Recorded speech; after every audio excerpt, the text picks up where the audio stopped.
볼보, 벤츠, 로터스, 영국 파이낸셜 타임스가 15일 이 회사들을 함께 언급했습니다. 공통점은 무엇일까요? 중국 자동차 업체 지리가 인수 또는 지분을 사들인 유럽 자동차 회사입니다. 볼보는 스웨덴, 벤츠는 독일, 로터스는 영국 스포츠카 제작 업체입니다. 지리는 2010년 볼보를 인수했습니다. 현재 볼보의 일부 생산 라인을 중국으로 옮겨 중국에서 볼보 자동차를 만들고 있습니다. 지리는 2018년 벤츠 지분 9.7%를 매입해 최대 주주로 등급했으며 로터스도 2017년에 인수했습니다.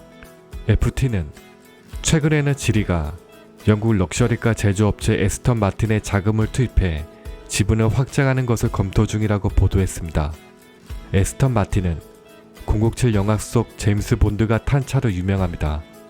이처럼 중국 자동차 업체의 행보는 해외 유력 경제 매체가 주목하는 일이 되었습니다. 중국 스스로는 어떻게 평가할까요? 아직은 유럽이나 일본, 미국에 대적할 만한 수준은 아니라고 보고 있습니다. 그런데 한국은 이미 이겼다고 보고 있습니다. 그것도 2년 전부터 앞섰다고 분석하고 있습니다. 중국 상무부가 공개한 2019년판 자동차 무역 질적 성장 발전 보고서에서 중국 자동차 사업의 국제 경쟁력이 전반적으로 한국을 웃도게 됐다고 결론을 내렸습니다. 기점은 2018년입니다. 보고서는 중국의 종합산업 경쟁력에서 독일, 일본, 미국에는 뒤진다고 봤고 한국보다는 앞선다고 평가했습니다.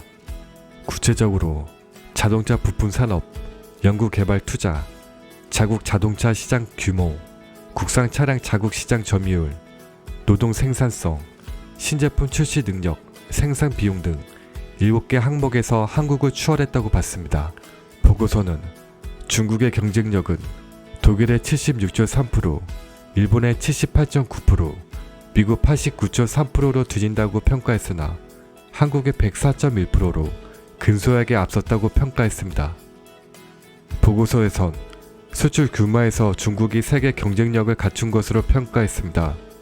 연평균 수출 성장률은 1위이며 평균 단가도 15,000달러로 2013년보다 10.6% 증가했다고 분석했습니다. 보고서는 특히 알제리, 사우디, 이집트 등 중국이 적극적으로 추진 중인 1:1로 국가에 대한 수출이 크게 증가한 점을 지적했습니다. 보고서는 이들 국가에 대한 완성차 수출액의 비중은 이미 67%를 돌파했다며 특히 유럽과 미국, 일본 등 자동차 산업 선진국을 대상으로 한 중국 자동차 수출 규모 역시 꾸준히 증가하는 추세라고 밝혔습니다.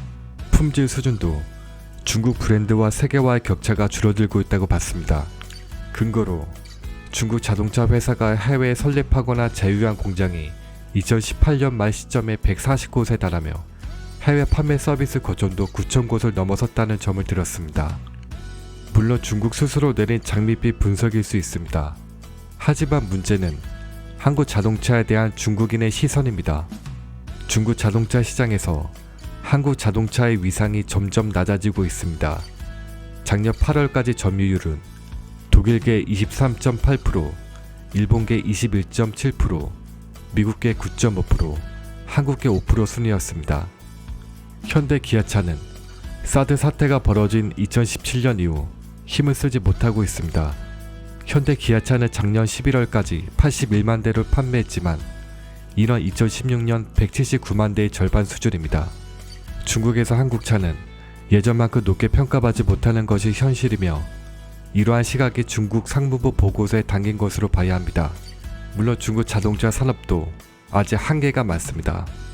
보고서는 핵심 기술을 많이 확보하지 못했으며 제품의 질적 수준과 브랜드 위상도 낮다고 지적했습니다. 2018년 8월 23일자 중국 자동차 소비망에서는 중국인이 바라보는 중국차와 한국차를 주제로 한 자료를 발표했습니다. 이 자료는 한중간의 자동차 산업을 비교적 객관적으로 바라봤습니다. 자료에 따르면 한국과 중국의 정치적인 상황과 중국 고급차의 등장으로 중국에서 한국 자동차의 명성이 크게 떨어져 일부 중국인들이 중국차가 한국차를 앞섰다고 생각하기 시작했다고 분석했습니다.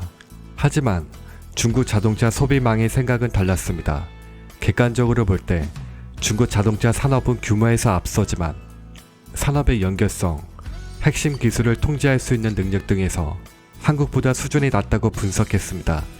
또한 현대 기아차의 중국 현지화 모델 iX35와 스포티지 등을 벤치마킹하고 있지만 격차를 줄이지 못하고 있다고 지적했습니다. 특히 소나타 하이브리드와 K5 하이브리드, 스팅어 등의 기술력이 중국 차들에 비해 높다고 인정했습니다. 이어 도요타나 혼다, GM과 마찬가지로 현대 기아차의 엔진 기술과 하이브리드 카의 안전성, 연료 효율성 등이 중국 차에 비해 뛰어나다고 밝혔습니다.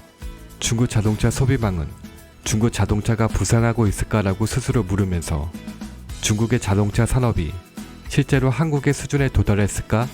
전체 산업의 공급망의 관점에서 보았을 때 낙관적이지 않다고 밝혔습니다. 그러면서 한국은 현대모비스, 위아, 만도 등 세계적인 자동차 부품 업체를 보유하고 있으며 이들은 내 외장은 물론 전자장비까지 모든 분야에서 경쟁력을 갖췄다고 밝혔습니다. 반면 중국에는 이런 업체들이 없기 때문에 힘들다고 했습니다. 특히 현대모비스는 전자제품 분야에서 삼성전자와 동등한 입지를 확보하고 있다. 전 세계 공장이 있고 세계 자동차 부품 공급 업체 중에서 톱10에 들어있다. 한국 부품 업체의 영향력은 보쉬, 콘티넨탈만큼은 좋지 않지만 국제적으로 인정받는 독립적이고 포괄적인 시스템을 갖추고 있다. 대조적으로 중국의 부품 업체들은 핵심 기술 분야에서 독립적으로 세계 수준에 도달하지 못했으며 정밀하고 수명이 긴 캠샤프트조차 만들 수 없다고 지적했습니다. 전기차 같은 신기술 분야에서도 중국이 시장을 압도하지 못하고 있습니다.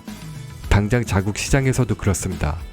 지난 6일 중국 경제지 21세기 경제 보도는 테슬라가 중국산 전기차 모델 3의 가격을 33만 위안에서 29만 9천 위안으로 낮춘다고 발표했다.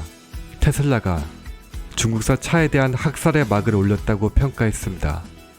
아직도 가격만 낮으면 유명 브랜드에게 자리를 뺏기는 것이 중국 자동차 산업의 현실입니다. 어렵긴 하지만 이는 역설적으로 한국에게도 기회가 있다는 말입니다. 물론 앞선 기술과 차별화된 상품 경쟁력을 갖추는 것이 전제 조건입니다. 이상 마치겠습니다. 시청해 주셔서 고맙습니다.